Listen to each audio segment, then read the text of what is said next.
Ketahuilah bahwa ketakwaan benar-benar akan mendatangkan rezeki dari arah yang tidak disangka-sangka, tak terpikirkan sebelumnya, dan datang tanpa adanya keletihan dan susah payah. Waduh, kalau dagang kan susah payah. Ada barangnya, ada penawarannya, ada iklannya. Maka takwa adalah rezeki yang didapat tanpa keletihan dan kepayahan. Maka para ulama mengatakan, jika seseorang meraih rezeki dari arah yang tidak disangka-sangka, maka ketahuilah bahwa itu adalah tanda bahwa dia adalah orang yang bertakwa. Subhanallah. Kan yang bilang ini kan bukan ustadz, Quran yang bilang begitu kan? Bukan kata motivator, tapi Allah yang bilang. Masa Allah bohong? Gak mungkin bohong. Maka dasar rezeki itu kalau dalam Quran adalah ketakwaan. Maka kesimpulan yang pertama, jika engkau menginginkan rezeki, maka bertakwalah kepada Allah. Jika engkau menginginkan rezeki berkah dalam rezeki, maka bertakwalah. Ini kalau banyak yang salah, ini berarti materinya dalam waktu yang mepet sekali saya buat. Jadi belum sempat edit-edit gitu. Jadi ada yang terulang. Jika engkau menginginkan rezeki berkesinambungan, maka bertakwalah kepada Allah. Maka pesan takwa itu luar biasa loh. Khatib takwa, khatib Jumat, bener ya? Waktu orang mau nikah, bertakwalah kepada Allah. Semuanya takwa.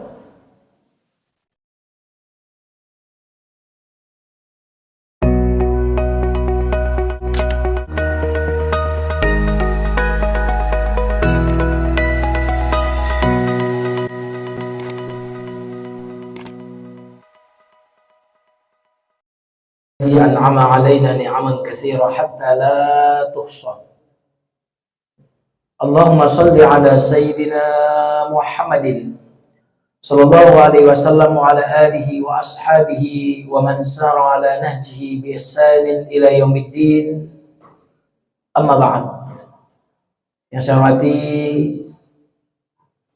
Majelis Taklim, Ketua Majelis Taklim jajaran Masjid Kajian Sabtu Siang, Mas Adi dan teman-teman.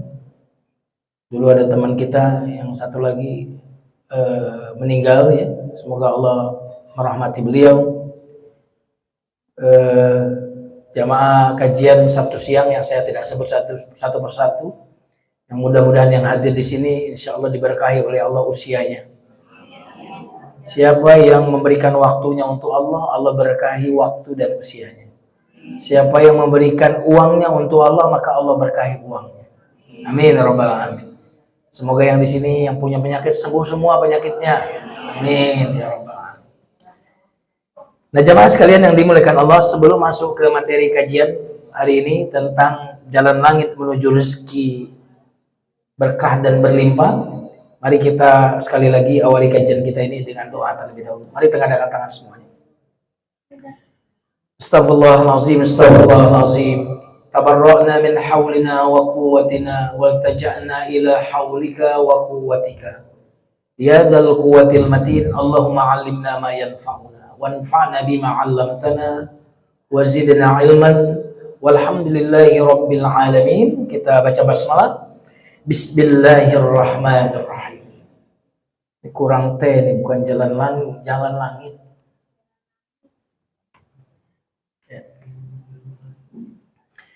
Jalan langit menuju rezeki berkah dan berlimpah. Yang pertama kita perlu pahami bahwa rezeki itu dalam Islam tuh bukan cuma soal angka. Jadi uang itu rezeki, tapi rezeki itu bukan cuma uang. Ya kan? Ibu-ibu ngaji di sini nih dapat rezeki. Betul nggak? Ada rezeki badan, ada rezeki ruhani. Ibu-ibu baca Quran juga rezeki. Ya kan? Sholat duha mungkin tadi juga rezeki. Jadi rezeki harus kita pahami di awal ini bukan cuma soal angka, tapi kesehatan juga rezeki. Ibu mau punya uang 1 triliun tapi di rumah sakit sekarang? Nggak mau. Dikasih uang 5 triliun tapi ibu dirawat rumah sakit, mau? Oh berarti ibu kaya ya? Subhanallah. Berarti rezeki ibu berupa sehat luar biasa. Ada rezeki berupa ketenangan hati, Bu. Banyak orang yang duitnya banyak tapi nggak tenang. Benar nggak? Karena ijazahnya di otak-atik. Takut ya. Ada orang yang rezekinya sederhana seperti kita ini, uangnya nggak banyak gitu, tapi tenang, kelihatan baru mulai pengajian aja matanya udah merem. Padahal baru mulai itu, meresap kayaknya ke dalam hati gitu. Subhanallah, ini orang-orang yang rezekinya luar biasa tenang. Kalau laki-laki itu khutbah Jumat tuh sampai bisa tidur. Khutbah Jumat yang kedua ngimpinya nyambung sama khutbah Jumat yang pertama tadi sebenarnya. Anak soleh, ibu punya anak soleh, ibu mau punya uang banyak tapi anak nggak soleh, atau ibu sederhana tapi anaknya soleh semua, milih yang mana coba? Ya kan suruh milih. Masa profesor nggak akan bertanya begitu? Profesor nggak mungkin mempertanyakan kaya raya anak soleh, kira-kira milih mana dengan miskin anak blangsat semua? Apa mungkin profesor nanya begitu? Enggak. Pasti tanyaannya seperti yang tadi. Umur yang penuh dengan keberkahan, Ibu. Jadi kita bicara rezeki di sini bukan cuma tentang uang. Ya. Tapi segala sesuatu yang bermanfaat itu adalah rezeki. Subhanallah, ya. Saya mending sehat daripada punya uang 1 triliun nggak sehat. Ya. Saya mending jadi seperti saya ini, rezeki yang Allah berikan kepada saya ini, dibandingkan saya tukeran jadi Pak Prabowo. Saya nggak mau. Walaupun Pak Prabowo belum tentu mau jadi saya. Iya, betul nggak? Subhanallah. Nah, jemaah sekalian yang dimuliakan Allah. Sekarang kita bahas dulu sebelum jalan langitnya. Kata berkah. Berkah itu artinya adanya kebaikan dari sisi Allah pada sesuatu. Yang kebaikannya itu banyak. Terus kemudian continue. Jadi inilah berkah. Berkah itu artinya kasratul khair. Banyaknya kebaikan. Jadi ibu dikasih sesuatu, terus sesuatu ini menghasilkan kebaikan-kebaikan, berarti berkah. Orang tua kita dulu mungkin gajinya biasa, tapi anaknya jadi baik semua. Nah, itu berkah. Kedua, kebaikan yang Allah berikan itu permanen, tetap ada dan tidak hilang. Subhanallah. Kalau ibu punya baju berkah, mungkin ibu belinya sudah 10 tahun tapi masih awet dan nyaman dipakai, itu baju berkah. Ibu punya mobil, mungkin mobil tahun 70 berapa gitu, tapi hari ini masih enak dipakai, nggak mogok, jarang mogok, itu namanya berkah. Maka para ulama mengatakan, ini Bu, berkah itu seperti tentara Allah. Nih kata ulama nih. Berkah itu adalah tentara Allah. Apabila mengenai sesuatu yang sedikit ini akan jadi banyak. Apabila mengenai sesuatu yang banyak, maka akan menjadikannya bermanfaat. Jadi kalau nempel sama anak, berkah itu anak itu jadi anak yang soleh. Kalau nempel kepada suami, suaminya itu suami yang berkah. Makanya doa dalam rumah tangga itu kan barakallah lakuma wa baraka. Doa pengantin apa, Bu? Semoga sama gitu ya. Barakallahu lakuma, kan ada lagunya itu. Barakallahu lakuma wa baraka alaikuma wa jama'a bainakuma fi khair. Kan gitu kan? Doanya apa? Berkah. Maka kalau suami berkah, istri berkah, lahir anak-anak yang berkah. Makanya jangan cuma pernikahan antara suami dengan istri, tapi pernikahan antara suami yang berkah dengan istri yang berkah. Jadi kalau berkah itu nempel kepada suami, suaminya akan jadi suami yang soleh. Kalau nempel sama istri, istrinya jadi soleh. Kalau berkah ini nempel sama anak, anak ini akan menjadi anak yang soleh. Kalau nempel sama yang sakit itu sembuh karena berkah. Berkah itu pasti banyak, tapi yang banyak belum tentu berkah. Nyambung ya? Makanya yang kita cari barakah, bukan berkat ya. Berkah. Berkat tuh habis pengajian nenteng itu tahlilan berkah. Biasanya Pak Ustadz yang paling banyak dapatnya. Makanya Ustadz zaman dulu sebelum punya mobil, mereka bawa Vespa, serbannya gede-gede. Kenapa serbannya gede-gede? Buat membungkus berkat.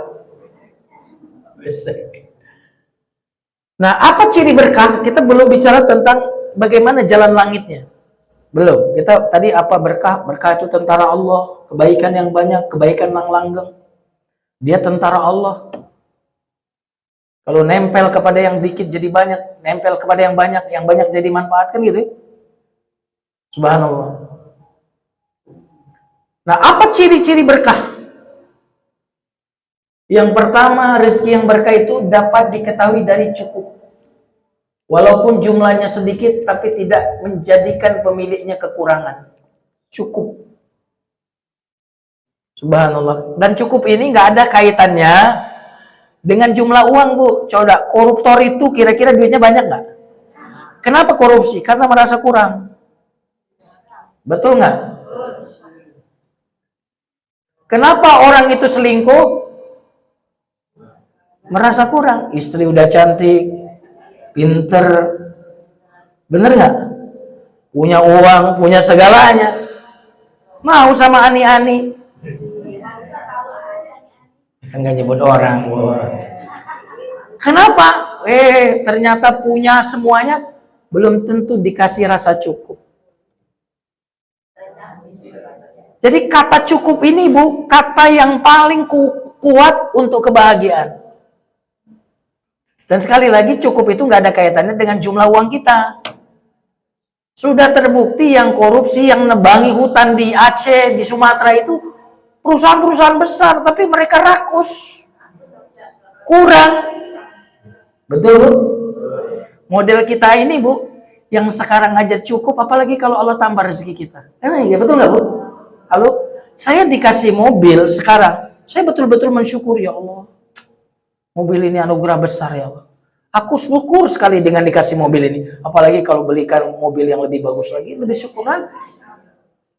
Jadi saya berakit-rakit ke hulu, berenang-renang ke tepian, terus bersenang-senang dahulu, bersenang-senang juga kemudian. Nah, begitu. Ya, Bu? Nah, kira-kira ibu-ibu sekarang udah merasa cukup nggak? Cukup. Subhanallah. Kalau kurang, ibu ngutang aja. Gara-gara orang banyak utang, kenapa? Bukan karena kebutuhan, tapi karena keinginan. Banyak keinginan, tapi kalau orang merasa cukup, dia tidak perlu apa yang belum dia miliki dan belum mampu beli, dia nggak akan beli. Ya kan?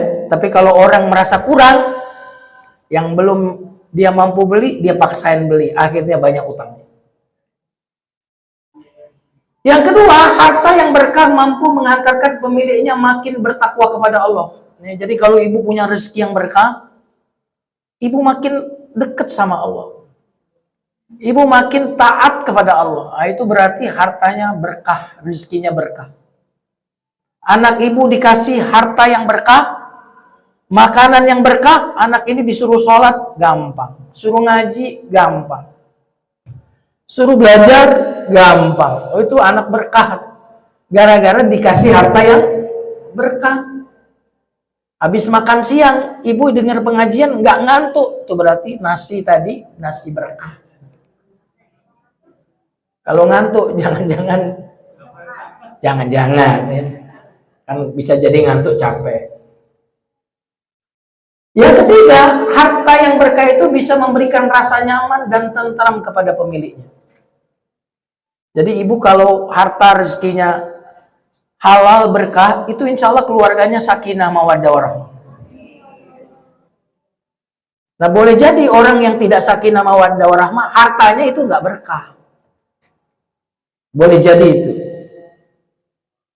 Karena Allah berfirman dalam Al-Quran, tidak sama buruk rezeki yang haram dengan yang baik.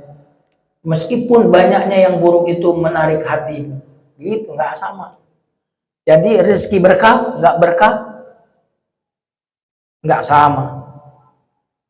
Ya, suami berkah, istri berkah, itu nggak sama dengan orang yang hidupnya nggak penuh berkah. Saya pikir kalau mau contoh berkah itulah ayah ibu kita, itulah contoh keberkahan. Bener nggak? Halo? Kita ini anak dari ayah dan ibu berkah, maka jadi kita ini. Kita nggak tahu nanti anak kita bisa nggak kesolehannya minimal sama kita atau di atas kita. Kalau kita berkah, insya Allah bisa. Bener ya? Oke, itu yang ketiga. Yang keempat, harta yang berkah dapat mendatangkan amal kebaikan atau menjadi jalan bagi pemiliknya untuk berbuat baik. Coba lihat ayatnya. Wahai para rasul, makanlah dari makanan yang baik dan kerjakanlah kebajikan. Ada apa hubungan antara makanan yang baik dengan kerjakan kebajikan?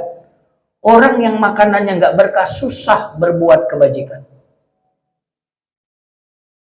Susah, diajak ngaji susah. Kalau diajak nonton konser dangdut, gampang. Buka Quran, itu matanya langsung 5 watt.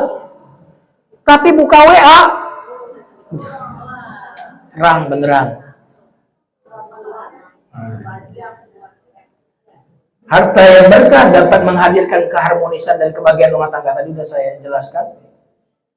Seseorang yang terbiasa mengkonsumsi harta yang haram, jiwanya meronta-ronta, merasa tidak tenang, tanpa diketahui sebabnya, kegelisahan demi kegelisahan akan terus menyeretnya ke lembah yang semakin jauh dari Allah. Itu mengapa perlu berkah. Nah, sekarang kita bicara tentang jalan langit. Jalan langit untuk meraih rezeki berkah dan berlimpah. Yang pertama, ibu-ibu, sebelum kita bahas apa saja, yang perlu kita ketahui bahwa Allah satu-satunya Ar-Razzaq. Jadi kalau kita bilang Tuhan satu-satunya Tuhan itu Allah, bukan cuma itu. Kita harus juga mengatakan satu-satunya yang ngasih rezeki kita siapa? Allah. Jadi suami ibu itu bukan pemberi rezeki, tapi pemakan rezeki. Apa, Bu? Bu, wanita saleha meninggal suaminya, lalu dia bilang apa? Pemakan rezekiku sudah memanggil, sudah meninggal. Pemakan rezeki meninggal. Jadi bukan pemberi rezeki. Jadi kita harus tauhid, yang memberi rezeki kita bukan bos kita. Saya diundang ke sini, tauhid harus. Yang undang saya ke sini Allah. Pak Adi itu disuruh Allah untuk undang saya. Makanya lama nggak ngundang saya, karena nggak disuruh Allah. Bener nggak, Pak Adi? Dan saya nggak marah sama beliau. Kenapa? Karena beliau itu cuma digerakkan Allah saja mengundang saya, atau enggak? Jadi saya kalau nggak diundang nggak marah. Kenapa? Karena saya tahu Mas Adi itu digerakkan Allah untuk mengundang si A, si B, si C. Itu namanya tauhid. Mendingan saya caper aja sama Allah supaya Mas Adi ngundang saya lagi. Kan gitu, daripada saya ngerayu Mas Adi. Rayu saja Allah. Tiba-tiba Mas Adi ingat saya, undang Ustaz Jumarudin. Subhanallah. Nah, jemaah sekalian yang dimuliakan Allah.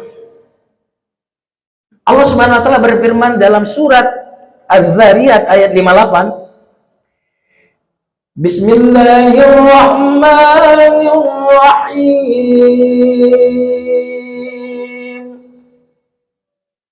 Sepi banget di sini ya. Telat. Bismillahirrahmanirrahim.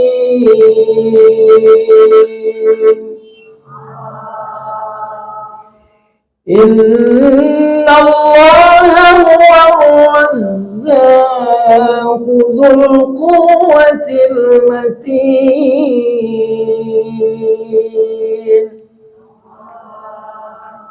Sesungguhnya, udah pakai kata sesungguhnya nih, Bu. Allah lah pemberi rezeki yang mempunyai kekuatan lagi sangat kokoh. Allah ingin bilang kepada kita semuanya, rezekimu di tangan yang maha kuat. Rezekimu di tangan yang maha kokoh. Jadi ibu, tidak usah khawatir soal rezeki. Kalau rezeki ibu di tangan suami ibu, ibu silakan cemas. Saya bilang sama anak saya, kalau rezeki kamu di tangan ayah, kamu silakan cemas hidup. Karena bapak kamu ini uangnya terbatas, usianya terbatas. Tapi kalau kamu yakin bahwa rezeki itu di tangan Allah, apa yang perlu dicemasi? Betul nggak? Maka orang yang cemas, tanda bahwa dia tidak yakin bahwa rezekinya di tangan Allah. Betul ya Bu? Jadi nggak usah takut, nanti kalau saya udah tua bagaimana? Kan Allah yang ngasih rezeki. Kalau anak-anak nanti udah pindah semua dari rumah saya bagaimana? Kan Allah yang ngasih rezeki. Nah ini ayatnya. Nah karena Allah maha memberi rezeki, maka Allah ngasih kepada kita rumus-rumus untuk mendapatkan rezeki. Apa Bu? Rumus. Atau prinsip-prinsip bagaimana kita mendapatkan rezeki. Karena agama ini ibu-ibu, agama ini bukan hanya untuk kebahagiaan dan kesuksesan akhirat, tapi agama ini untuk kesuksesan dunia. Rabbana atina fid dunya hasanah wa fil akhirati hasanah.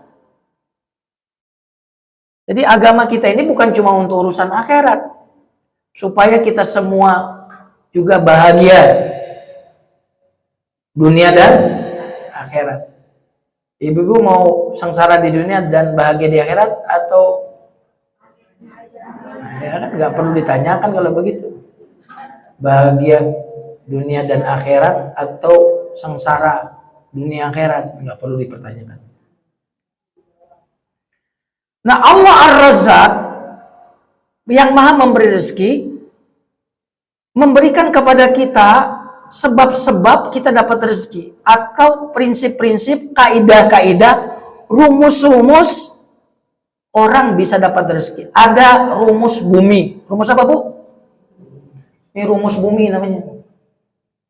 Rumus bumi ini sebab-sebabnya logis, rasional. Seperti orang dagang. Nah itu jalur bumi.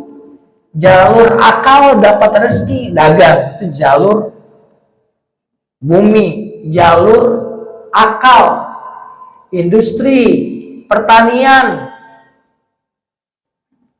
Nah ini sebab-sebabnya. Kalau ini bukan sebab langit nih, ini bukan jalur langit. Jalur ini dilakukan juga oleh orang kafir. Orang kafir juga begini. Orang Islam juga melakukan ini. Nah ibu-ibu sekalian yang dimuliakan Allah, nah kalau jalurnya logika, rasional, biasanya hasilnya pun logis. Hasilnya nggak wow, logis. Orang kerja, hasilnya nggak ada yang ngagetin. Bener nggak? Ada nggak yang gajian lalu loncat-loncat? Hore, besok gajian. Nggak ada kan? Kenapa? Hasilnya logis saja. Logis, rasional. Gak ada hasil yang bikin kita wow gitu. Kenapa? Karena cara-caranya udah masuk di akal kita. Nah ini kita tidak bahas ini ya Bu. Yang pertama ini bukan pembahasan kita, bukan judul kita. Tapi ada cara-cara langitan. Kalau dulu, kalau di Jawa itu ada kiai langitan. Sampai nggak pernah turun ke bumi. Nah, ada rezeki langitan, cara-cara langit. Cara-cara spiritual. Nah, ini luar biasa. Kalau ini cara-cara langit ini nggak ada hubungannya dengan dagang, industri, bertani, nggak ada hubungannya. Marketing, coaching, ya nggak ada hubungannya. Orang ikut coach coach penjualan, ya, ikut training sales, bagaimana bisa deal, ya, itu nggak ada hubungannya. Emang ini cara-cara langit, cara-cara spiritual. Dan subhanallah ya, kita orang yang beriman ada dua jalur dapat rezeki, jalur rasional, jalur spiritual, jalur langitan. Nah, jadi jalur langitan ini kita sebutlah marketing langit ya. Nggak ada hubungannya dengan marketing apapun, tapi berhubung dengan keridhaan Allah Subhanahu wa taala. Nanti kita akan sebutkan seperti apa sih jalur langitan itu. Jika kita mencari uang dengan bekerja keras, ya hasilnya sudah tahu segitu-gitu aja. Dan sangat lama. Ibu pengen haji, pengen umroh, hanya sekedar jalur-jalur yang di atas tadi. Lama. Tapi kalau jalur langitan, 3 bulan lagi berangkat. Ya kan, haji. Tapi kalau kita meminta kepada Allah dan menjalankan semua kewajiban, maka rezeki tak terduga akan datang. Jadi cara langit ini, ya, cara tak terduga besarnya. Coba, jalur langit namanya juga. Kalau tadi rasional, terduga namanya juga rasional. Saya dagang ini, ya dapatnya dari dagang ini. Itu rasional namanya. Kalau jalur langit, itu nggak terduga. Tak terduga besarnya.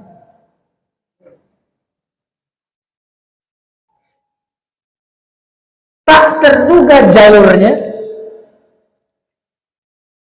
Tak terduga berupa apa dan siapa, kapan waktunya. Tak terduga, tak terhingga. Wow. Bener gak? Masa di sini nggak ada yang pernah ngalamin? Sering tuh. Pasti bilang, Ustadz bener saya ngalamin. Dalam hatinya begitu.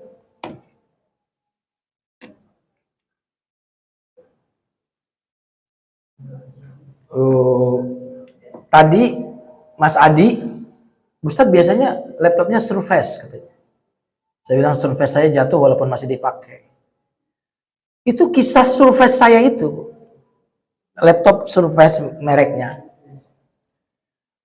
Itu saya dulu punya laptop, terus anak saya kuliah, butuh laptop segera, udah ambillah laptop ayah ini. Waktu itu saya no laptop. Ada PC di rumah, komputer biasa yang besar itu nggak bisa ditenteng-tenteng. Jadi kalau saya bikin materi, dibikin sana, masukin ke flash disk. Saya kalau ceramah di perkantoran, mereka sediain laptop, saya bawa flash disk. Suatu saat, ada jamaah pengajian saya bilang begini, Ustadz, saya itu ada niat mau kasih hadiah sama Ustadz, tapi lagi mikir, kira-kira yang pas dan dibutuhkan Ustadz itu apa ya? Kami sih, saya sama suami kepikiran ngasih Ustadz laptop. Wih, saya bilang apa? Saya bilang, kok tahu ya saya lagi butuh. Padahal saya nggak bercerita tentang laptop saya yang dibawa anak saya itu. Subhanallah, itu namanya tak terduga, tak dipikirkan. Tiba-tiba orang kepikiran ngasih kita laptop. Dan kok dia seperti tahu kalau saya sedang butuh itu. Luar biasa. Saya yakin di sini pun banyak itu yang begitu. Jadi kalau cara langitan tak terduga besarnya, jalurnya berupa apa dan siapa, kapan waktunya, tak terduga, tak teringat. Pokoknya nah, kalau dapat itu bilangnya apa? Alhamdulillah, wow gitu. Nah itu berarti langitan tuh. Kenapa? Karena Allah enggan memberi rezeki kepada seorang mukmin kecuali min haitsu la yahtasib. Subhanallah. Orang-orang yang beriman itu spesial. Maka kalau Allah ngasih pun, Allah nggak mau ngasih yang diduga. Kan Allah bikin surprise dong. Ya kan, kita kalau ngasih istri, ngasih suami, kan pengen bikin kejutan. Ya kan, bukan jantungan ya, kejutan. Tiba-tiba kita kasih sesuatu yang istri kita nggak kepikiran, suami kita kepikiran, subhanallah, tanda cinta. Nah sekarang bagaimana cara langit mencapai rezeki berkah, masuk ke materi inti. Cara langit untuk mencapai rezeki berkah dan berlimpah. Yang pertama adalah tingkatkan takwa kita kepada Allah.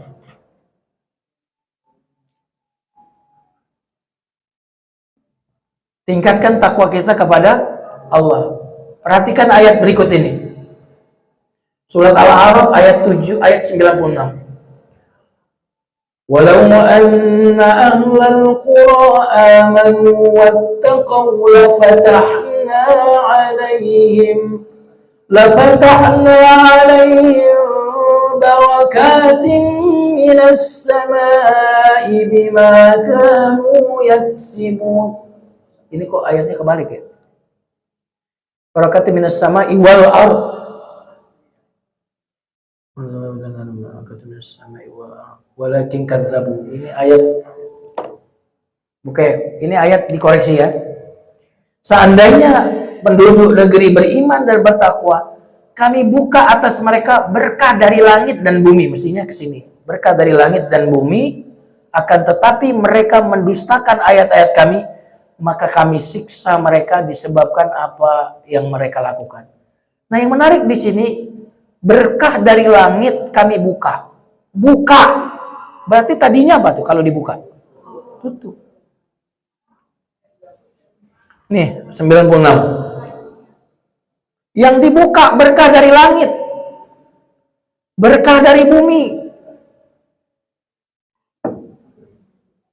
Dulu zaman saya kecil, kakek saya, nenek saya itu semuanya petani.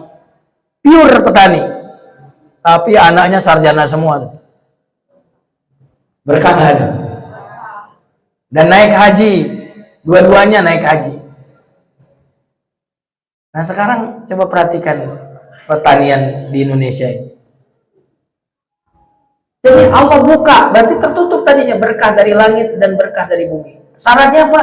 Iman takwa. Mari kita lihat lagi dalilnya. Allah berfirman dalam surat At-Talaq. At-Talaq artinya apa, Bu? Cerai. Surat apa, Bu? Surat cerai. Surat At-Talaq artinya surat perceraian. Tiba-tiba ayat ini ada di surat Talaq. Talaq artinya perceraian suami istri. Tiba-tiba ada ayat ini. Wa may yattaqillaha yaj'al lahu makhraja. Siapa yang bertakwa kepada Allah diberikan jalan keluar. Berarti tadinya tertutup kan? Tadinya pintu-pintunya semuanya mampet, tersumbat. Takwa membuka. Kenapa kok ada di surat At-Talaq artinya perceraian? Karena biasanya perceraian itu terjadi karena nggak ada jalan keluar. Benar nggak? Dan diberi rezeki dari arah yang tidak diduga-duga. Layak tas itu tak bisa, tak diperhitungkan, tak terpikirkan.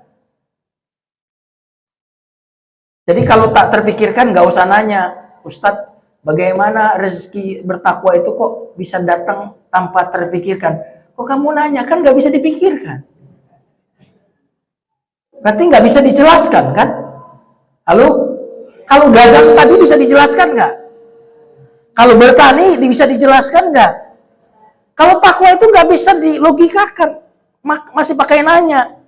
Kok bisa? Gimana kok Ustadz? Orang ini bertakwa kok bisa rezekinya datang ke dia ini?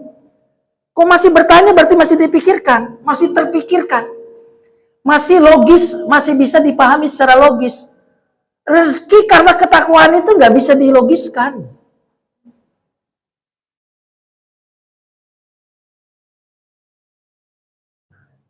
Saya pernah jamaah sekalian umroh, sama sekali saya nggak kenal orang itu. Saya kalau jamaah yang di depan ini, insya Allah mukanya ingat saya.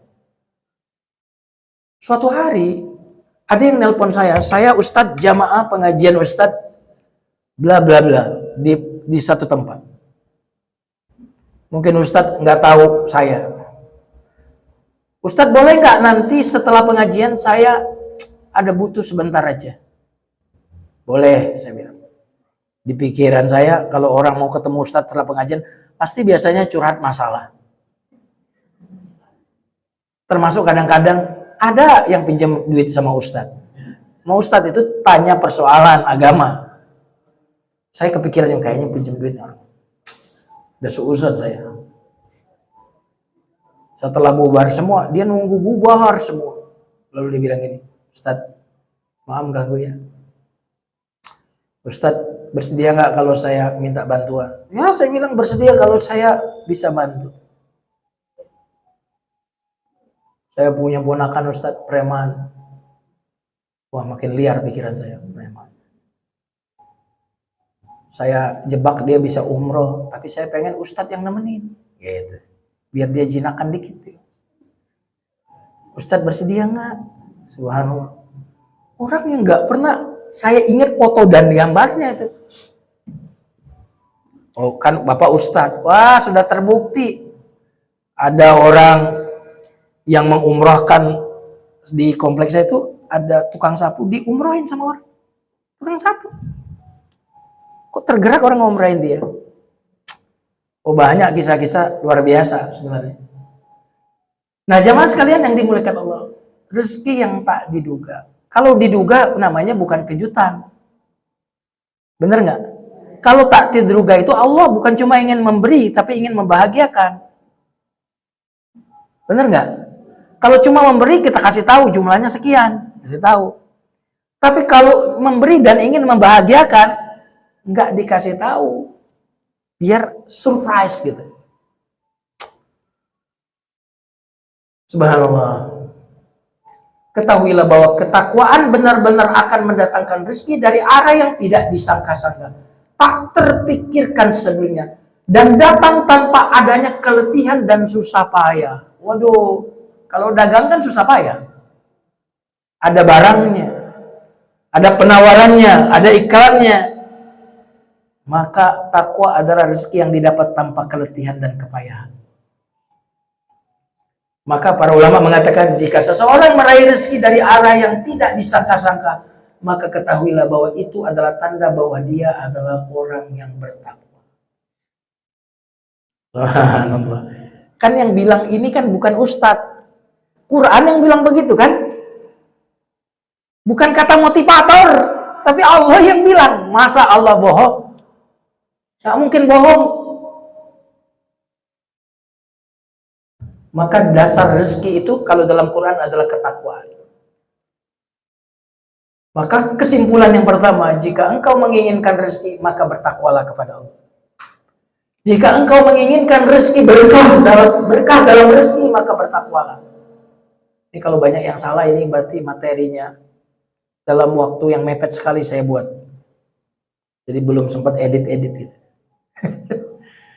Jadi ada yang terulang. Jika engkau menginginkan rezeki berkesinambungan, maka bertakwalah kepada Allah. Maka pesan takwa itu luar biasa loh.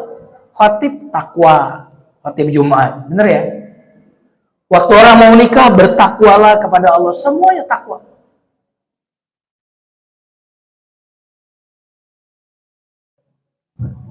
Karena gini, kalau kita tidak bertakwa, bagaimana mungkin rezekinya Allah diminta tetapi disertai oleh maksiat?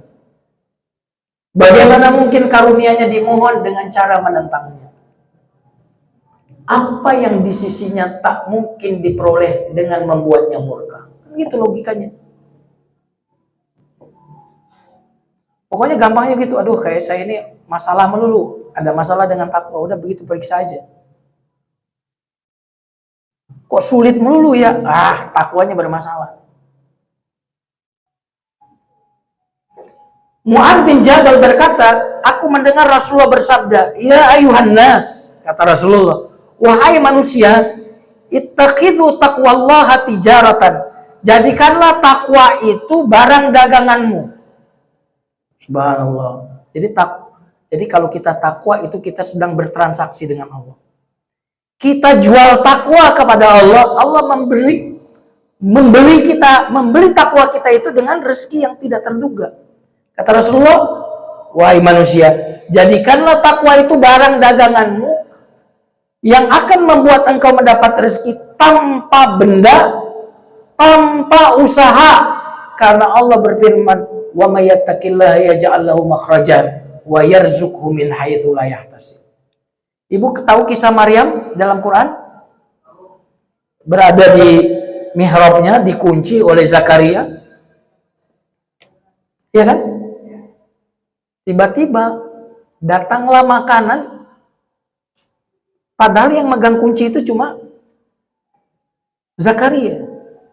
Apa jawaban? Tentu karena seorang pendidik itu kalau melihat yang dididik ada sesuatu yang mencurigakan, tanya dong, anna laki hadza, dari mana ini? Persis kalau anak kita punya handphone bagus, padahal uang kita nggak pernah ngasih uang sebanyak itu, kan kita sebagai pendidik harus nanya, anna laki hadza, nah ini dari mana nak? Ya kan? Zakaria mendidik Maryam, mengasuh Maryam, lalu ada makanan, padahal yang kunci itu dipegang sama Zakaria aja. Tanya, dari mana itu? Dengarkan jawaban Maryam, qalat huwa min indillah innallaha yarzuqu man yasha'u bighairi hisab. Ini rezeki dari Allah. Allah memberikan rezeki bighairi hisab, tanpa pernah diperhitungkan oleh orang lain. Subhanallah, jemaah sekalian yang dimuliakan Allah.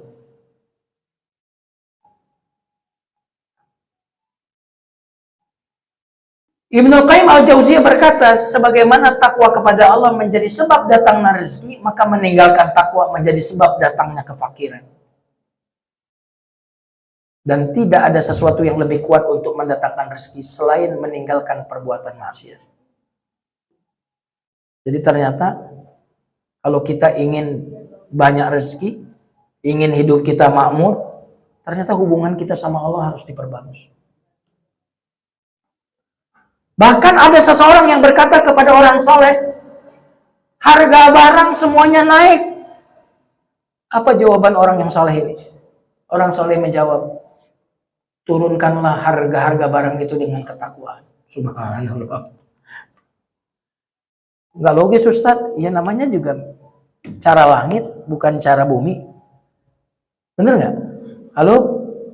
Cara bumi bisa dipikir-pikir begini.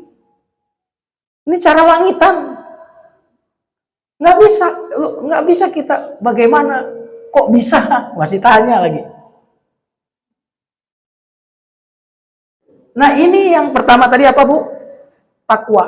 Takwa itu gampangnya menjalankan perintah dan meninggalkan larangan. Itu takwa standar. Kalau takwa yang di atasnya, bukan cuma meninggalkan yang haram, tapi meninggalkan yang boleh, takut terjatuh kepada yang tidak boleh. Makanya takwa itu salah satu artinya kehati-hatian. Takwa hati-hati. Makanya dia yang halal pun dia waspadain. Takut nanti jatuh kepada yang makruh. Meninggalkan yang makruh, takut jatuh kepada yang haram. Makanya takwa itu seperti orang yang berjalan di jalan yang banyak durinya. Maka dia akan menyingsingkan lengan, hati-hati. Takwa. Nah ibu-ibu jamaah sekalian yang dimuliakan Allah. Yang kedua, makanya saya katakan gak ada nasihat yang paling baik di dunia ini selain nasihat takwa. Gak ada nasihat sebaik nasihat takwa. Ittaqillah. Yang kedua, bertawakal kepada Allah.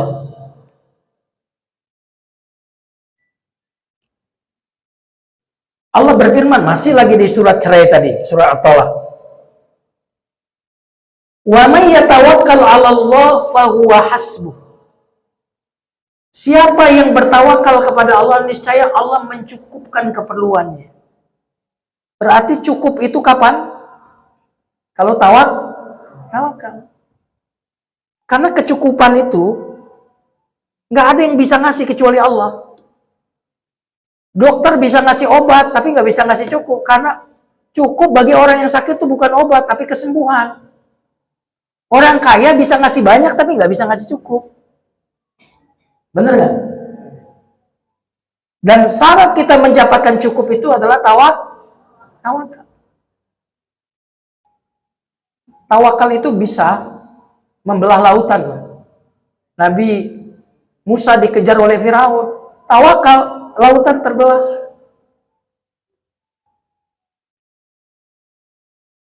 Api nggak bakar tuh gara-gara tawakal. Nabi Ibrahim dibakar.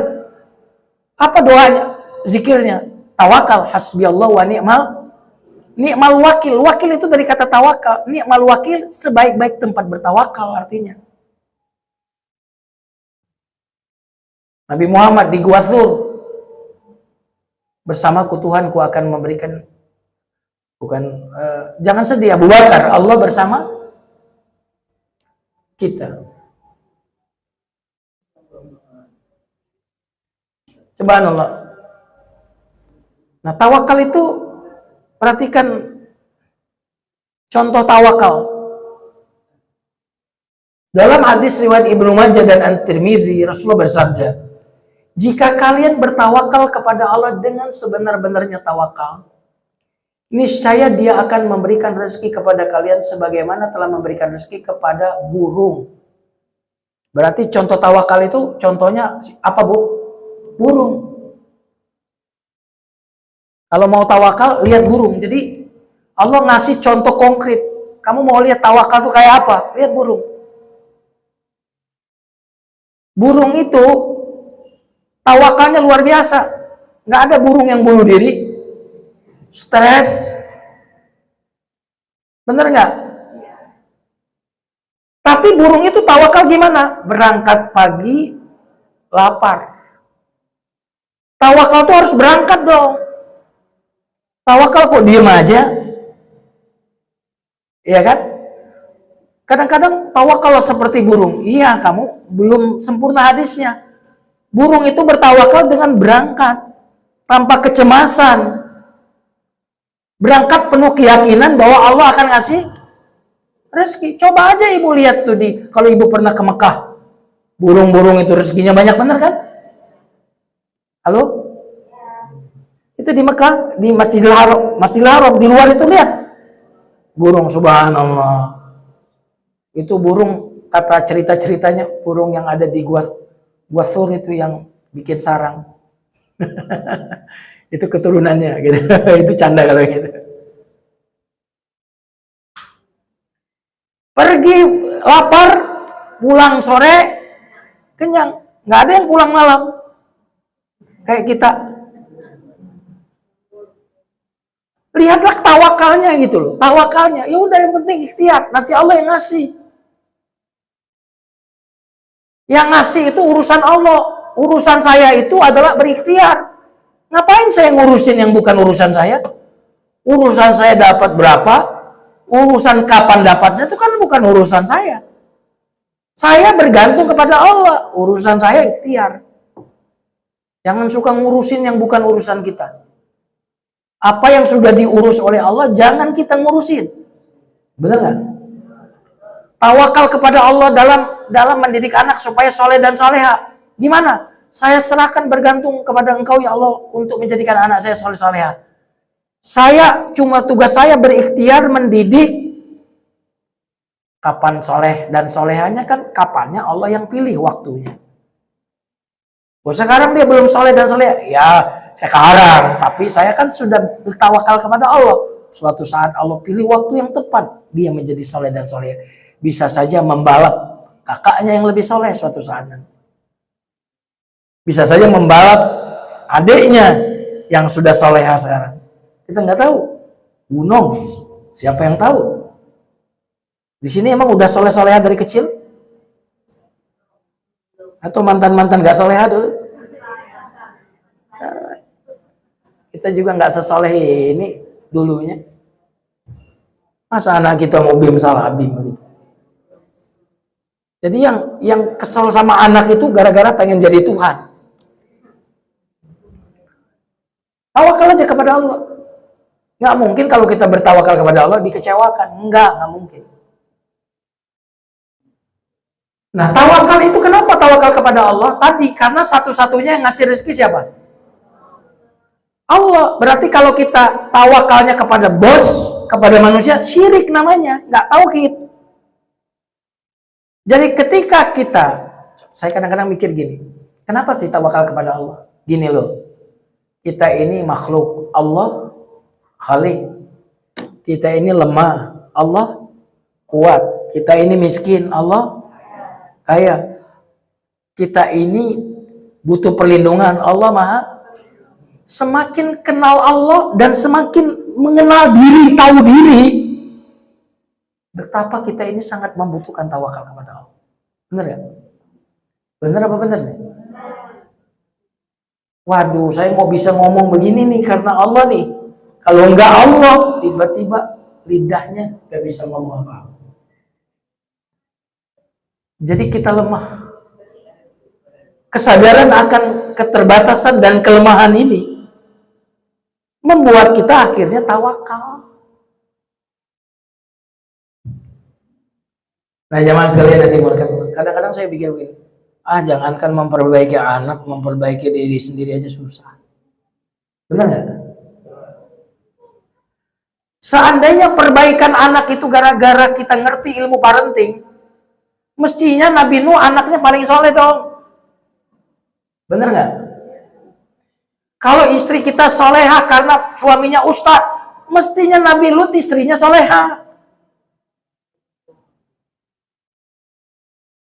Maka memang betul-betul semuanya itu billah, dengan bantuan Allah. Saya kadang-kadang mikir, dulu ada teman di Mesir, saya dulu waktu ke Mesir, saya belajar dari nol sama dia, dari dia. Sekarang dia udah doktor. Pas pulang saya lihat rezeki soal uang ya, bukan rezeki soal yang lain. Saya lihat rezeki uang saya lebih banyak dari dia, subhanallah. Saya bilang, mestinya kalau pakai logika dia duitnya lebih banyak, udah doktor. Subhanallah, ini semua saya begini ini karena Allah. Bukan karena kepintaran saya. Sadar diri. Bu, Ustadz ganteng banyak nggak? Banyak. Saya sih nggak ganteng. Yang berilmu lebih banyak dari saya, banyak. Kok tiba-tiba kok Mas Adi tuh ngundang saya tuh? Kadang-kadang saya berpikir, kok bisa ya saya diundang gitu. Tersanjung gitu. Ya Allah, baik bener engkau ya. Gitu. Ilmu yang lebih banyak dari saya banyak, Ustaz. Yang lebih ganteng dari saya banyak. Yang beli perinya bikin gak ngantuk banyak. Saya diundang, subhanallah. Ya Allah, baik banget kau ya Allah. Sama ibu-ibu, Bu. Yang lebih cantik dari ibu ada nggak? Kok suami ibu itu kok milih ibu? Agak lain. Emang agak lain orangnya ya. Baik. Jamaah sekalian yang dimuliakan Allah. Udah berapa poin? Nah, sekarang masuk ke yang ketiga. Tapi ilmu ini bukan untuk diketahui ya, tapi untuk dipraktekkan. Yang ketiga adalah menyambung silaturahim. Alhamdulillah ini seminggu yang lalu sudah saya praktekin. Saya nemuin ibu saya sekitar seminggu yang lalu ke Jambi, terbang. Silah artinya nyambung, rahim artinya akar kata dari Allah yang Maha Pengasih Penyayang, rahim. Dari kata rahmat. Makanya ada organ tubuh ibu-ibu yang dinamakan dengan nama Allah, rahim. Rahim itu dari kata rahimah. Karena kasih sayang Allah kepada kita sudah dimulai dari rahim itu. Menyambung rahmat. Nah ini yang kadang-kadang kita cuma kunjungan doang. Kalau kunjungan itu bawa sesuatu, ada yang kita bantu buat yang kita kunjungi. Kita tanya keadaannya bagaimana. Oh ternyata anaknya nggak bisa bayar sekolah. Kita bisa bantu berapa. Itu namanya silaturahim. Telepon dia bagaimana kabarnya. Silaturahim. Silah artinya nyambung. Rahim dari kata rahmat. Berarti kalau kita nyambung rahim berarti sambung rahmat. Kita putus rahim berarti putus rahmat. Ada orang berbisnis sudah lama tapi nggak kaya-kaya tuh. Oh, mungkin kamu ada pemutusan silaturahim kali dengan keluargamu. Jangan-jangan. Oh, ada orang yang kemudian sakit berobat kemana-mana nggak sembuh-sembuh. Coba cek, jangan-jangan kamu memutuskan silaturahim. Siapa yang memutuskan silaturahim maka Allah putuskan rahmatnya darinya. Siapa yang menyambung Allah sambung silaturahim, sambungkan rahimnya, sambungkan rahmat Allah Subhanahu wa taala. Saya sudah 2 kali, ini mohon maaf, mudah-mudahan Allah tidak ada ini bicara kesombongan, tapi memang saya lebih enak cerita tentang yang saya alami, bukan orang yang alami. Sekitar beberapa tahun yang lalu, saya sebelum Ramadan sebulan itu datangin ibu saya di Jambi karena ikut kakak yang pertama. Asal saya bukan Jambi, tapi kakak saya nikah sama orang Jambi, jadi ibu ke situ. Setelah ke Jambi itu, tiba-tiba teman saya S2, saya juga baru tahu karena dia WA, S2 di Jepang. Tiba-tiba Ustadz, bersedia nggak Ramadan ini, bukan Ramadan, bersedia nggak Idul Adha tahun ini Ustadz ngisi di Jepang? Saya bilang kalau saya dianggap layak sih nggak apa-apa, sedia. Ustadz punya buku nggak? Biar dikasih tahu Ustadz ngarang buku. Enggak. Kalau mau saya lihat aja di YouTube, ketik nama saya. Saya bilang gitu, kasih tahu. Karena di sini rata-rata yang diundang ke sini yang udah ngarang buku Pak Ustadz. Saya belum ngarang buku, saya bilang. Coba kasih tahu saja YouTube. Nama saya di situ, ketik, dengerin ceramah saya, kalau cocok undang. Ternyata cocok diundang, dan itu persis setelah saya silaturahim ke ibu saya. Beberapa tahun kemudian saya sebelum Ramadan lagi silaturahim lagi. Teman sekamar saya di Mesir dulu, ternyata dia S3 di Australia. Ingat saya dia. Ternyata sama. Gimana kalau Ustadz saya ajukan untuk diundang cara pengisi pengajian komunitas Indonesia di sana? Saya bilang kalau menurut antum cocok, silakan. Subhanallah, itu kontan. Nah, saya lagi nunggu nih karena kemarin habis silaturahim sama ibu. Saya sedang deg-degan apa ya yang Allah akan. Karena asal rahim itu adalah yang ada hubungan rahim, itu asal rahim. Jadi makna silaturahim yang asli itu bukan Pak Adi datang ke rumah saya, itu bukan silaturahim. Tapi kalau Pak Adi kunjungan kepada kakaknya, adiknya ibu, yang ada hubungan rahim. Tapi ada Ustadz, keturunan Adam Ustadz. Jauh amat. Silaturahim nasional. Namanya ziarah. Kalau Mas Adi datang ke saya itu namanya ziarah.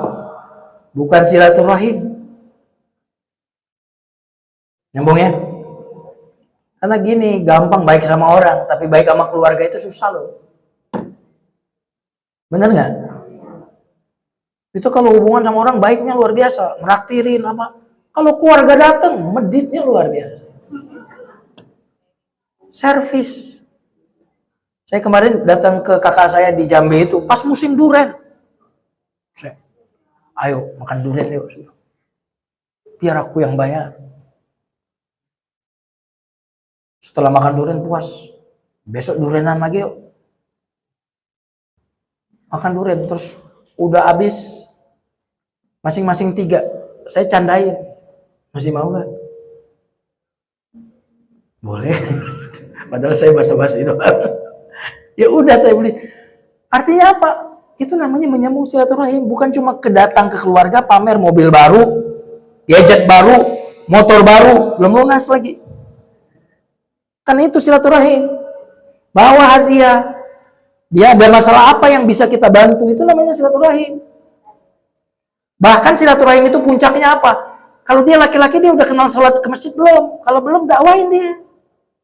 Ceritain tentang keutamaan salat. Kalau dia belum kenal Allah dan Rasul, ceritain tentang Allah. Itu silaturahim itu.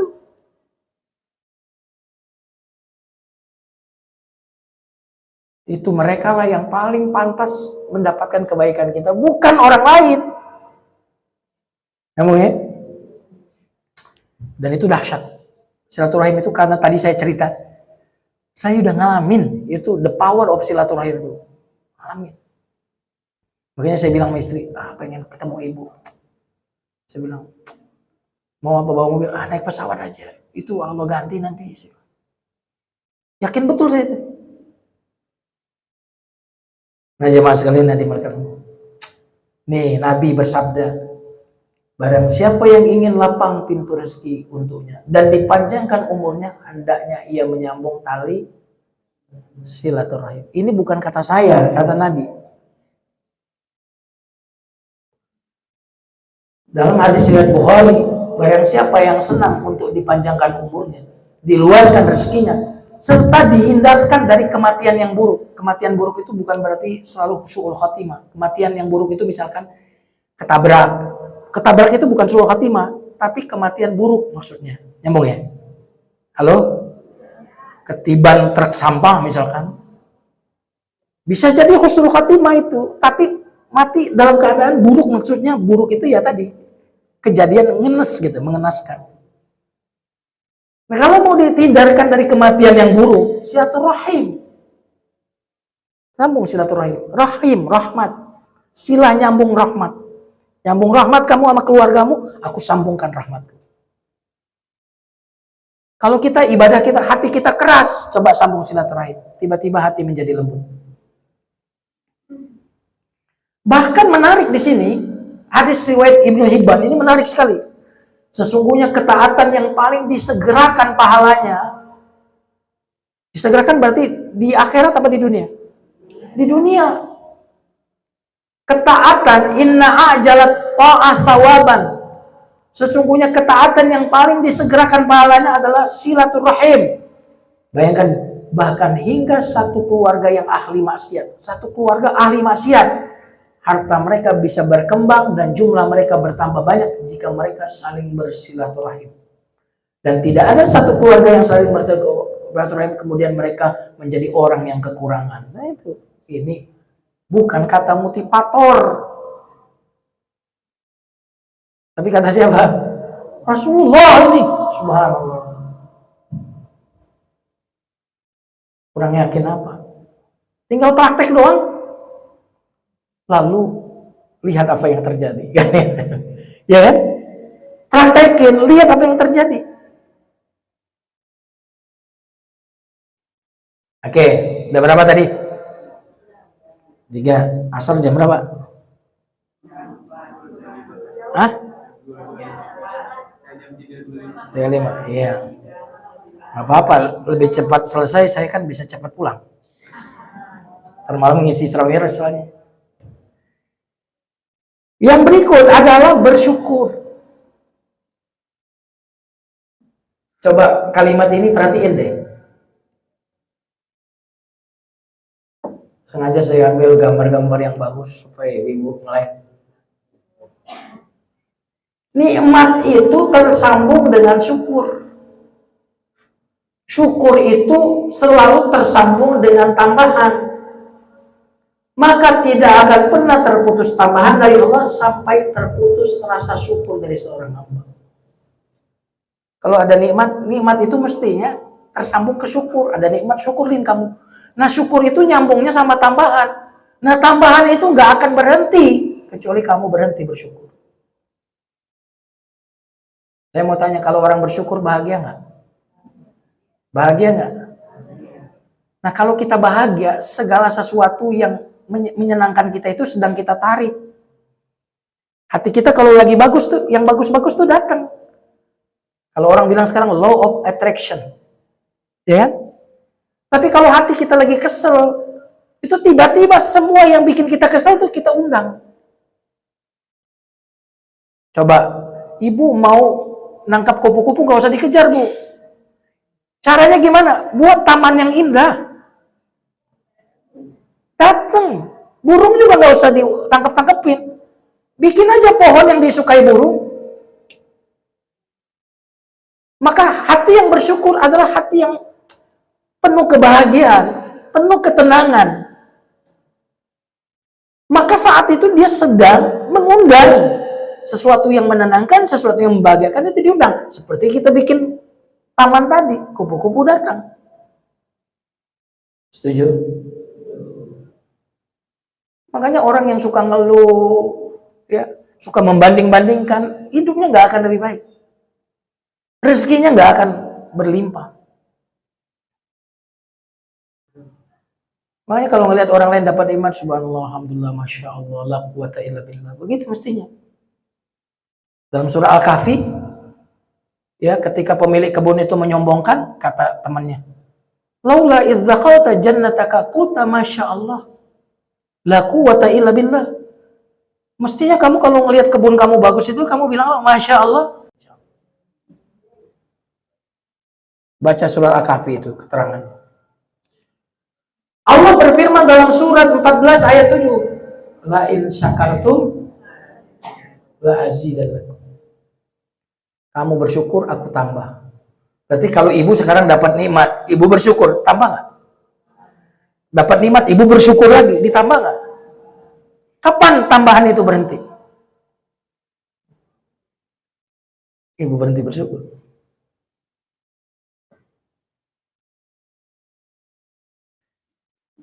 Oke, yang keberapa ini?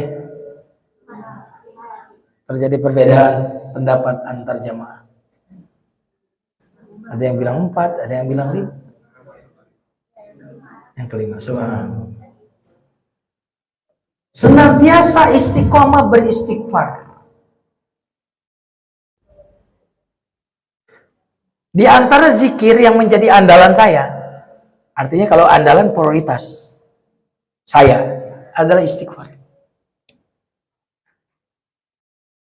Karena amalan istighfar ini amalan yang langsung direkomendasi oleh Allah dalam surat Nuh.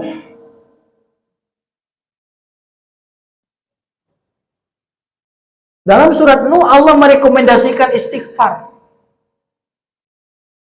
Faqultu astaghfiru rabbakum innahu kana ghaffara. Maka aku katakan kepada mereka, mohon ampunlah kepada Tuhanmu, istighfarlah, sesungguhnya Dia Maha Pengampun. Apa yang didapat? Niscaya Dia akan mengirimkan hujan kepadamu dengan lebat dan membanyakkan harta dan anak-anakmu dan mengadakan untukmu kebun-kebun dan mengadakan pula di dalamnya untukmu sungai-sungai. Oh, ini berarti bukan, jadi ini berarti 3 in 1, bisa seperti itu, 4 in 1, 5 in 1. Kalau kita minta harta, dapatnya cuma harta. Tapi kalau kita minta ampun, dapatnya bukan cuma harta. Jadi yang belum punya anak, zikirnya apa? Istighfar. Yang sedang kemarau, zikirnya apa?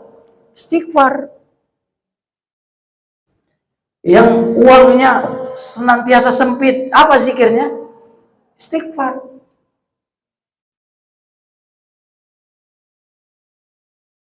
Nah, bagaimana? Coba. Walaupun saya nggak suka bilang Allah kok dicoba-coba, emang obat.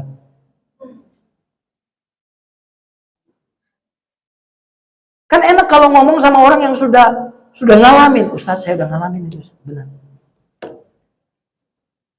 Makanya yang gini-gini paling enak dialamin. Jangan cuma ngaji doang. Coba target misalkan di awal sehari istighfar berapa. Dan kemudian lihat kehidupan kita seperti apa setelahnya.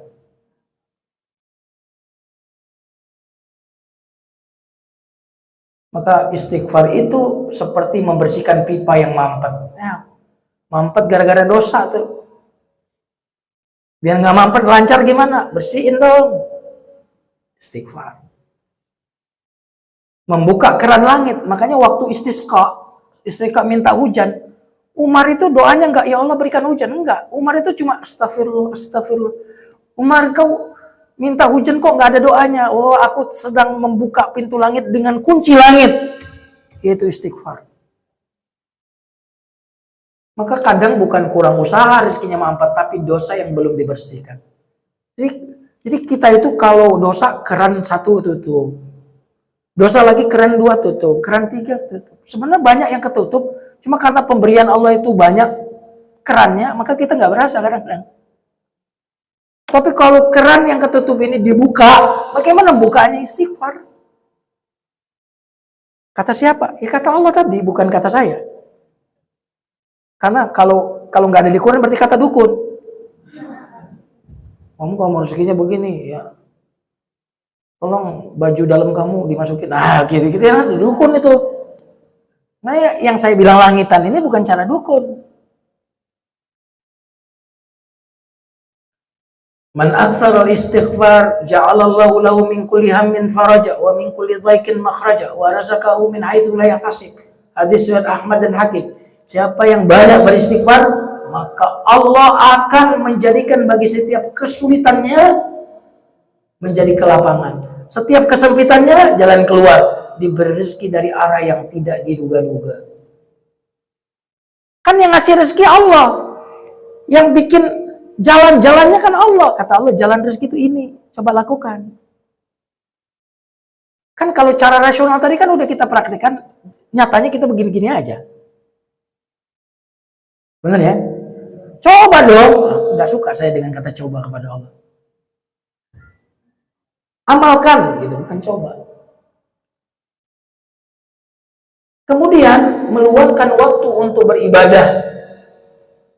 Jadi ternyata ibadah itu jalan rezeki. Dalam hadis qudsi Allah berfirman, wahai anak Adam, sempatkanlah untuk beribadah kepadaku. Niscaya aku akan memenuhi hatimu dengan kecukupan dan memenuhi tanganmu dengan rezeki. Wahai anak Adam, janganlah menjauh dariku. Jika demikian aku akan memenuhi hatimu dengan rasa kekurangan dan memenuhi tanganmu dengan kesibukan tapi tidak mengkayakan. Subhanallah. Jadi harus kalau ibadah konsentrasi penuh. Ibadah yang khusyuk. Kita curahkan untuk Allah, fokus, maka Allah akan berikan kecukupan di hati, dengan tangan kita akan dilimpahkan rezeki. Salah satu bentuk ibadah yang bikin kita rezeki banyak itu sholat. Makanya ada sholat yang identik dengan rezeki, sholat duha. Ya kan? Sholatnya orang kaya atau sholat duha. Karena setiap sendi itu berarti kalau kita sholat duha bersedekah dengan jumlah sendi yang ada di dalam tubuh kita. Allah Subhanahu wa taala berfirman, dan perintahkanlah kepada keluargamu mendirikan sholat dan bersabarlah kamu dalam mengerjakannya. Kami tidak meminta rezeki padamu, kami yang memberi rezeki kepadamu. Kok tiba-tiba nyuruh sholat tapi kaitannya dengan rezeki? Karena ada orang yang nggak sempat ngajak sholat keluarganya, mendidik keluarganya sholat, karena sibuk cari rezeki. Padahal sholat itu adalah sumber rezeki.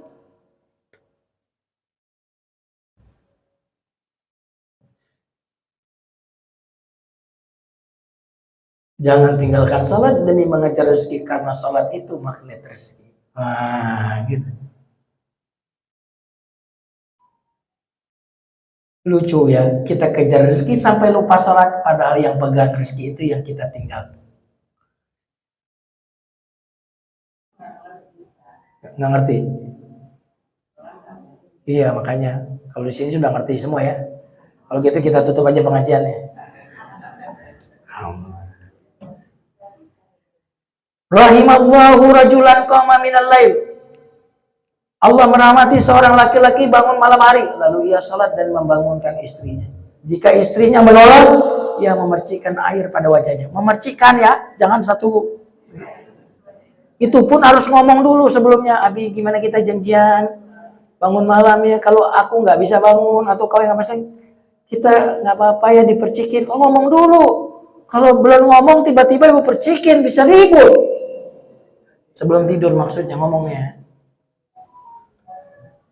Dan Allah mengatakan Allah merahmati keluarga itu.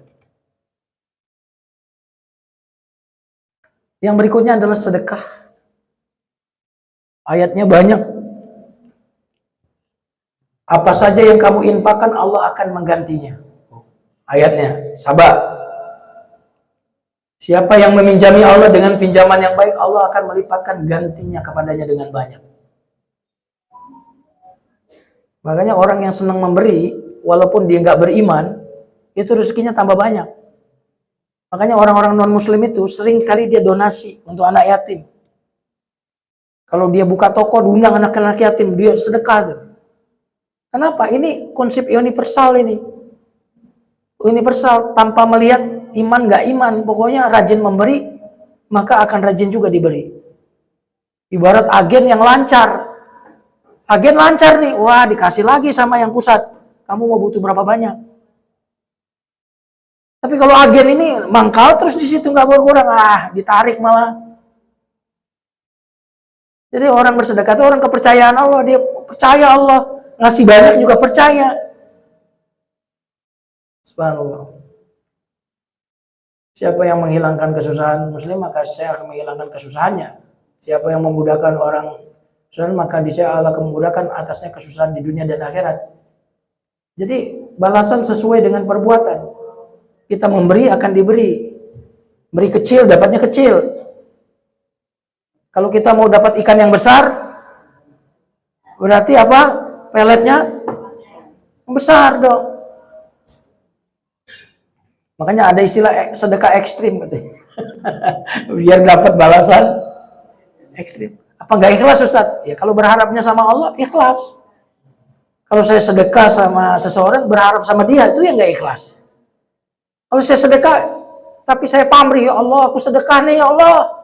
Ganti dong, sekian kali lipat. Kan mintanya sama Allah. Kalau saya berharap sama yang saya beri, nah itu nggak ikhlas namanya, berharap kepada manusia.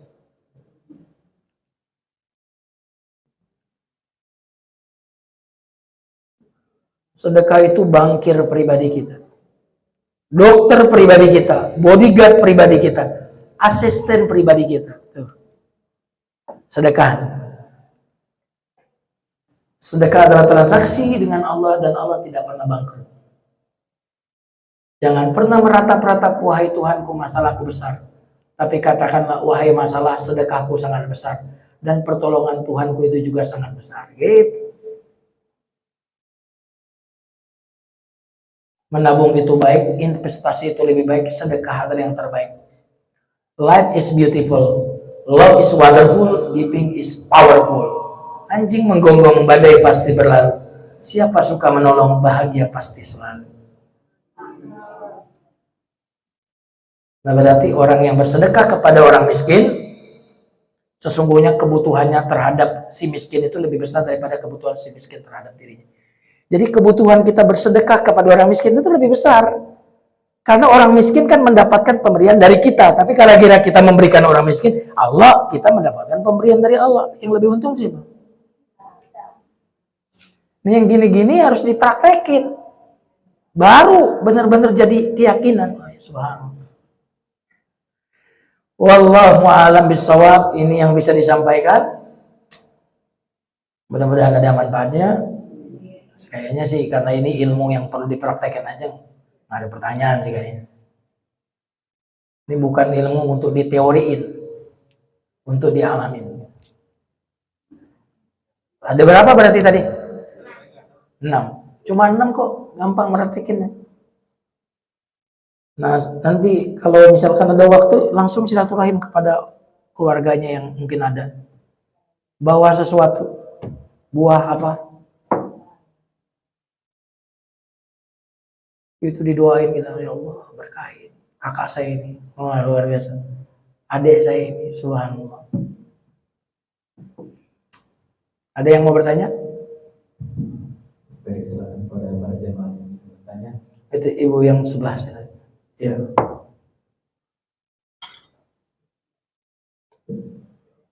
Bismillahirrahmanirrahim.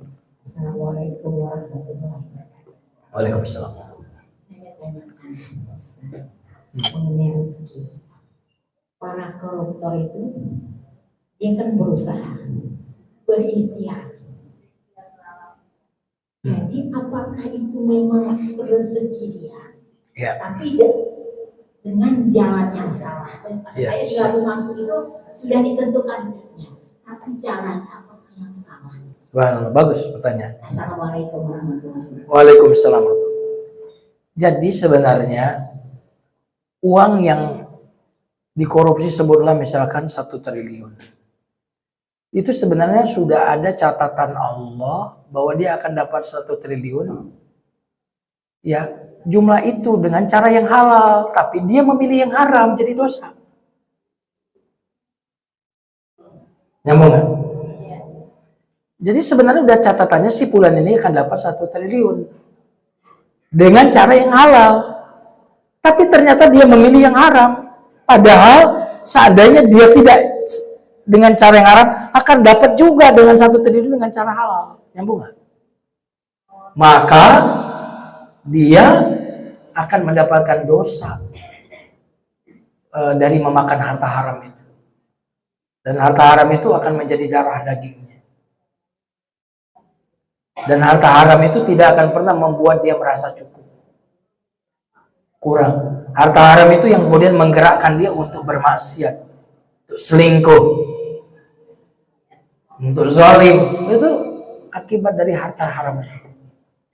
Jadi kalau ditanya, kalau takdir jumlah sekian itu memang sudah ditentukan. Tapi caranya itu, nah dia yang memilih cara yang haram. Padahal kalau dia cara yang halal, Allah juga sudah sediakan itu. Jadi kalau kita tergesa-gesa dengan cara yang haram, sebenarnya Allah itu akan memberikan kita sejumlah itu dengan cara yang halal. Dan biasanya dengarkan ini ya, semua yang diambil dengan cara yang haram, dengan cara yang tidak benar, akan keluar dengan cara yang menyedihkan. Uang haram tiba-tiba, mohon maaf, investasi bodong. Saya punya kenalan, kemarin dia mau minjem duit 20 juta, saya bilang enggak. Biasanya saya kalau dia minjem karena orang selalu tepat waktu gitu ya, saya pinjemin. Dekat soalnya. Jadi kalau mau minjem, dekat dulu. Kalau belum dekat tiba-tiba minjem, nggak akan dipinjemin. Bener nggak? Lo siapa kan gitu. Ternyata saya ketemu, untung kemarin ente nggak minjemin aneh. Kenapa? Oh, kalau ente minjemin anak 20 juta, genap saya tertipu 80-90 juta. Karena dia sudah tertipu 70 juta, tapi dia nggak sadar kalau itu penipuan. Dan ternyata yang nipu itu butuh lagi 20 juta. Dia mau minjem sama saya. Saya nggak minjemin, lalu nggak lama ketahuan kalau itu penipuan. Dia bilang, untung nggak minjemin saya 20 juta itu. Kalau nggak genap saya tertipu 90 juta. Nah boleh jadi, saya tidak tahu itu karena dia cara yang haram, saya nggak tahu. Intinya kalau kita ngambil sesuatu yang nggak benar, keluarnya pun nggak akan benar.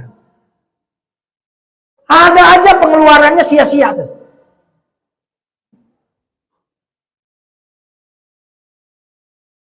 Tiba-tiba punya simpenan istri yang akhirnya apa? Oh lari ke situ, aliran dananya. KPK curiga. Wah ini, coba bayangin itu. Kan nggak nyebut orang ya. Kalau pikiran itu ke seseorang itu masing-masing urusannya. Yang penting saya kan nggak nyebut nama orang. Kayak gitu. Tiba-tiba apa? Aduh, nggak tertarik lagi sama istri, tertarik sama yang haram. Wah, akhirnya apa? Maksiat. Akhirnya butuh dibiayai. Wah, ruwet itu. Kalau kamu nggak biayain saya posting ini foto di kamar kita berdua. Ah, capek banget itu. Bener nggak? Kita nggak tahu. Boleh jadi gara-gara ada yang haram yang masuk ke tubuh kita. Keluarnya pun dengan cara sadis. Kalau kita kan uang kita alhamdulillah nggak banyak tapi jelas, oh ini untuk manfaat anak ini, anak bayar guru ngaji, oh ya kan gitu jelas untuk kemaslahatan dan kebaikan. Mudah-mudahan Allah senantiasa menjaga keberkahan buat kita semua. Ayo silakan.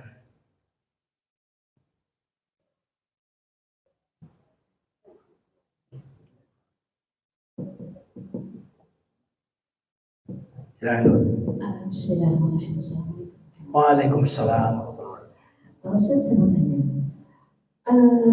ada seseorang, contohnya dia ingin membeli Singapura dollar,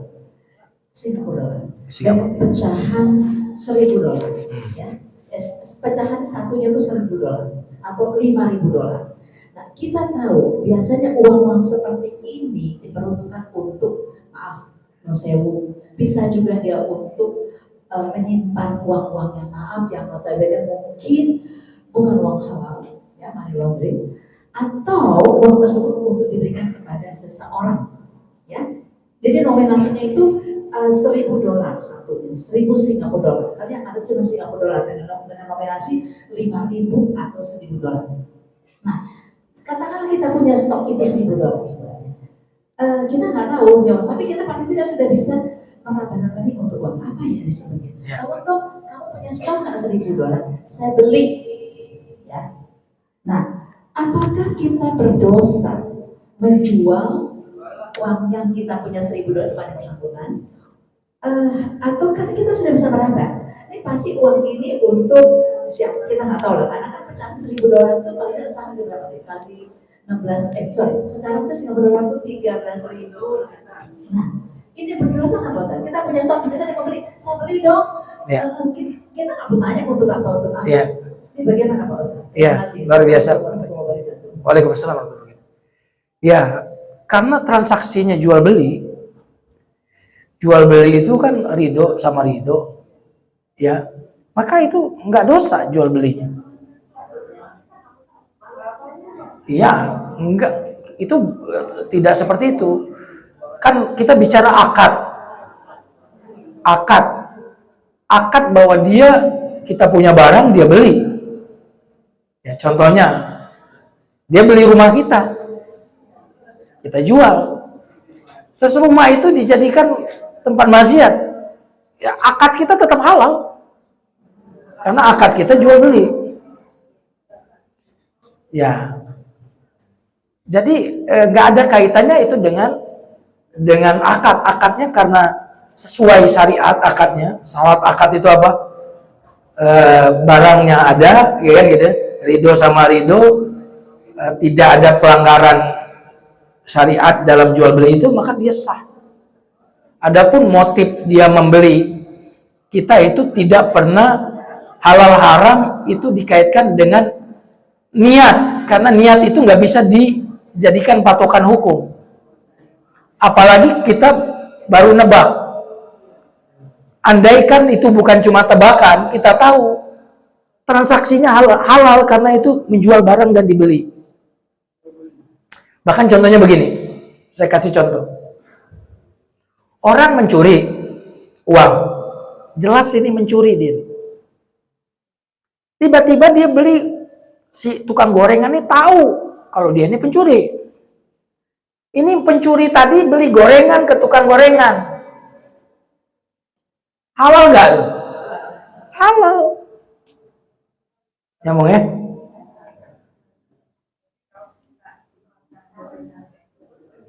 Kenapa? Dikasih gorengannya, baik. Ibu dikasih sama dia, ibu mencuri dari dia nggak? Nggak. Berarti dia menghadiahkan ibu kan? Berarti transaksi dia ke ibu hadiah. Contoh orang tua hartanya haram, nafkahin anak. Anak ngambil uang itu haram nggak? Enggak. Karena anak mendapatkan itu bukan dari pencurian. Orang tuanya yang mencuri, tapi anak mendapatkan itu bukan pencurian. Nyambung ya? Jadi harus dipisah-pisahkan. Nanti kalau begitu, nanti banyak sekali yang haram kalau nggak kita batasin begitu. Asal orang mau beli gorengan, kamu halal nggak, Wong? Ya, kalau bicara halal haram, memang begitu. Pokoknya memenuhi syarat jual beli yang sesuai dengan Islam halal. Motifnya apa? Kalau soal motif itu dalam halal haram enggak dipertanyakan soal motif transaksi jual belinya.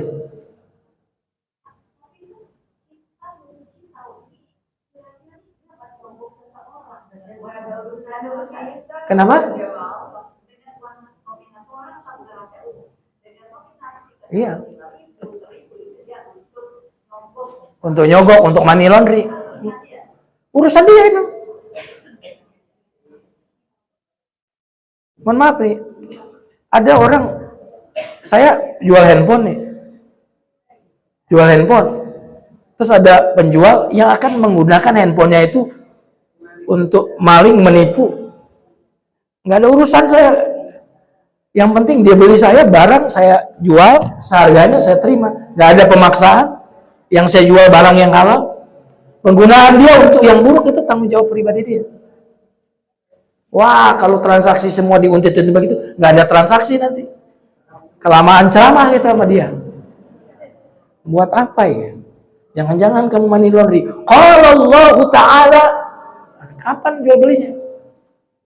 Walaupun misalkan bisa saja kita, kalau kita tahu begitu, kita jual, tapi kita nasihati. Sebagai kewajiban seorang muslim, amar ma'ruf nahi munkar. Tapi jual belinya halal karena pertukaran itu. Pertukaran real barang dengan barang, kira-kira gitu. Ridho sama ridho, ya nggak ada masalah. Baik, kita cukupkan. Ini satu Ustaz, Ya. mengenai bersedekah. Di dalam Al-Quran itu, saya lupa ayat berapanya, kalau masalah Al-Baqarah, bahwa kita menginfakkan 1/5 bagian dari yang kita dapatkan. Tapi juga dalam hadis kan ada berzakat 2,5%. Nah, kita kan Al-Quran itu kedudukan lebih tinggi daripada hadis ya. Lebih baik kita mengikuti yang mana pada saat kita mendapatkan penghasilan atau mungkin juga kita mendapatkan warisan misalnya, itu lebih bagus yang mana Pak Ustaz? Ya. Terima kasih. Ya, pertama Ibu, ada istilah zakat wajib, ada istilah infak. Kalau zakat wajib itu memang sudah ada ketetapannya, sekian persen, 2,5%. Tapi kalau yang infak itu bisa lebih besar dari 2,5%, bisa lebih dari itu, bisa 60%, bisa 80%. Itu namanya infak yang tidak ada ketentuannya. Kalau yang ada ketentuan, kalau kamu sudah sampai nisab, maka zakatnya 2,5%. Maka ibu keluarkan kewajiban 2,5%. Saya kayaknya mau tambah ini, saya kasih fakir miskin. Nah, itu hukumnya sudah tidak wajib. Saya mau tambah menjadi 30% lagi, saya tambah. Nah, kalau yang sunnah, yang tidak bertakaran itu bebas mau kasih apa saja, berapa saja. Asalkan tadi, orang-orang yang memang menjadi kewajiban kita untuk dinafkahi tidak dilanggar. Benar ya? Jangan sampai sedekah sunnah, anak yang menjadi kewajiban kita bayar SPP-nya nggak bisa. Jadi ada infak zakat wajib, ada yang infak sifatnya tidak wajib. Yang wajib ini memang ada rumus-rumusnya. Harus sudah memiliki sekian, sampai batas sekian, keluarannya sekian. Tapi kalau yang nggak ada ketentuannya itu berarti yang sunnah. Yang sunnah itu infak namanya. Infak kayak ibu ngasih tromol tadi, boleh nggak ngasih 20 juta?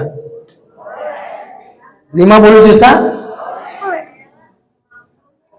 Namanya sukarela kalau yang infak. Kalau zakat itu bukan sukarela, wajib. Kamu udah memenuhi harta dalam jumlah sekian, dalam ayat Quran dan hadis wajib 2,5%. Wajib, kalau nggak dikeluarin dosa kamu. Kalau infak nggak dikeluarin nggak dosa.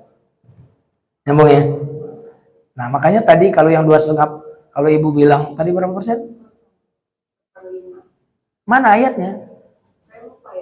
Nggak ada ayatnya. Ya susah kalau ibu nggak kasih ayatnya. Nggak ada. Iya. Insya Allah saya hafal surah Al-Baqarah. Insya Allah. Nggak ada itu. Nggak ada apa.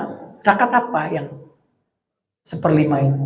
Jadi bukan, maksudnya gini, setiap kita mempunyai penghasilan, kita berusaha untuk mengeluarkan. Berusaha mengeluarkan 1/5 dari baik. Masalah harta rampasan Oh, harta rampasan beda lagi nanti hukum-hukumnya. Ya. Oh.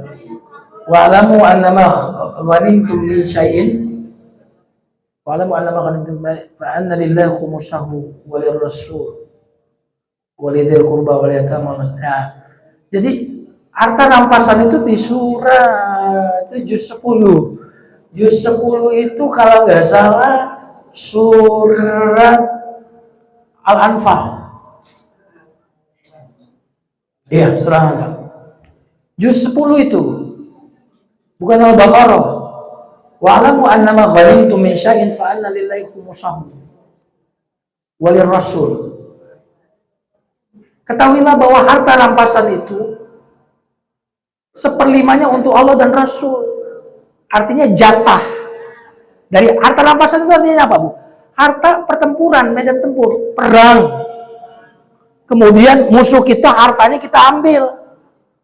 Nah, yang diambil tadi dikumpulin. Seperlimanya buat Rasul.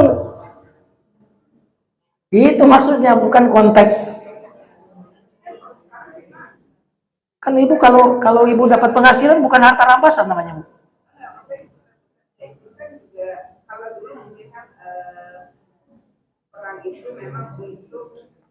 Kalau itu ibu ada lagi ayatnya. Ayatnya tentang sedekah, surat At-Taubah, innamas shadaqatu lil fuqara'i wal masakin wal amili. Jadi dalam Islam tuh ada macam-macam harta. Ada harta perdagangan, beda. Harta pertanian hukumnya beda. Harta rampasan beda. Nah, yang ibu baca tadi yang 1/5 tuh harta rampasan konteksnya. Pertanian ada nggak? Ada. Perdagangan ada nggak? Ada. Itu aturan mainnya beda. Jadi nggak bisa dianalogikan dulu perang sekarang nggak. Berarti kalau bukan harta perang pembagiannya tidak 1/5 tadi. Itu konteksnya. Ya, Bu.